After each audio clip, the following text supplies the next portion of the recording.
আসসালামু আলাইকুম। আপনি তো ইকো ইউএসএ স্কলারশিপ পেয়ে থাকছেন, তাই না? কোন ইয়ার থেকে পাচ্ছেন? আমি 2015 সাল থেকে। 2015 থেকে। আপনি প্রথমেই কি আপনাকে আমরা একটু অনুরোধ করব, আপনি আপনার পরিচিতিটা একটু বলুন। জি, আমি ফজলে রাব্বি। বর্তমানে আমি শেরেবাংলা কৃষি বিশ্ববিদ্যালয়ের লেভেল 2 সেমিস্টার 2তে পড়াশোনা করতেছি।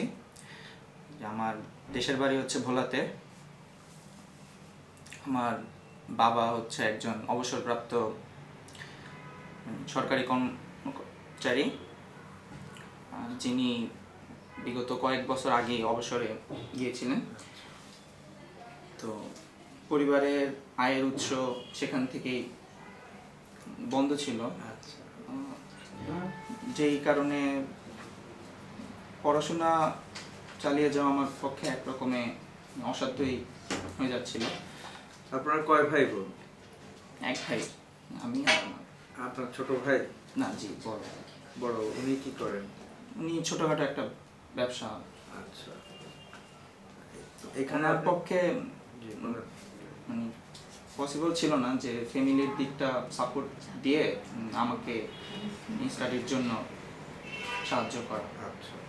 আপনি কত সাল থেকে এখানে স্কলারশিপ পাচ্ছেন ইকো ইউএসএ? জি, বিগত 2 বছর। 2 বছর ধরে। আচ্ছা, বৃত্তি পেয়ে আপনার কিরকম উপকার হচ্ছে? ফার্স্টে যেবার আমি বৃত্তিটা পাই সেটা হচ্ছে আমার কাছে স্বপ্নের মতোই, কারণ প্রথম আমি ইউনিভার্সিটিতে যখন ভর্তি হতে যাব তখন আমি অ্যাডমিশন চলাকালীন সময়ে আমার অ্যাডমিশন ফি কোনোভাবেই জোগাড় করতে পারতেছিলাম না। তখন আমার এক বন্ধুর মাধ্যমে আমি জানি যে মুসলিম এরকম স্টুডেন্টদের সাহায্য করে। তো তখন ওদের ইকো ইউএসের ওয়েবসাইট থেকে আমি ইয়াটা জানি, সেখান থেকেই আমি।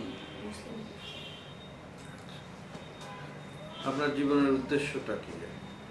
কৃষিবিদ। আপনি এগ্রিকালচার ইউনিভার্সিটির কোন সাবজেক্ট পড়ছেন? এগ্রিকালচার। Pure agriculture. এগ্রিকালচার। আচ্ছা, ওকে।